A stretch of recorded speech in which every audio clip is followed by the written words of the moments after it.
Malkajgiri parliament నియోజకవర్గంలో నానాటికి ప్రజల్లో గులాబీ పార్టీపై ఆదరణ పెరుగుతోందని మాజీ మంత్రి మల్లారెడ్డి అభిప్రాయపడ్డారు. ఇక్కడ రాగిడి లక్ష్మారెడ్డి గెలుపు ఖాయమన్నారు.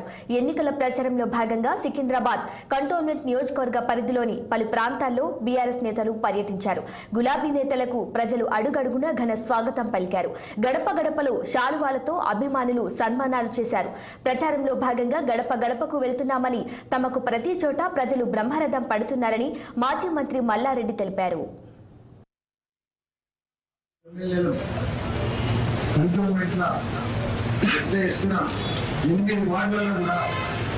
ప్రచారం చేసి అందరం కూడా వచ్చి ప్రెస్ మీట్ పెట్టుకున్నాం. దీనికి గౌరవ మా సభాధ్యక్షుడు శ్రీధర్ రెడ్డి గారు, మా పెద్దలు గౌరవనీయులు సీనియర్ ఎమ్మెల్యే గారు ఉదయ్ రెడ్డి గారు కన్వీనర్, అదే మాదిరిగా మా పెద్దన్న కుక్కట్పల్లి ఎమ్మెల్యే కృష్ణరావు గారు, అదే మాదిరిగా ఉప్పల్ ఎమ్మెల్యే లక్ష్మారెడ్డి గారు, అదే మాదిరిగా కాబోయే ఎమ్మెల్యే కంటోన్మెంట్ నా కూతురు నివేదిక, అదే మాదిరిగా మా పెద్దన్న అక్కడ మా అల్లుడు మల్కాజ్గిరి ఎమ్మెల్యే రాజశేఖర రెడ్డి గారు, మా కాబోయే ఎంపీ గారు మా తమ్ముడు రాగిడి లక్ష్మారెడ్డి గారు, మిగతా నాయకులకు కంటోన్మెంట్ బోర్డు మెంబర్స్కు స్థానిక మిత్రులకు పత్రికలకు అందరూ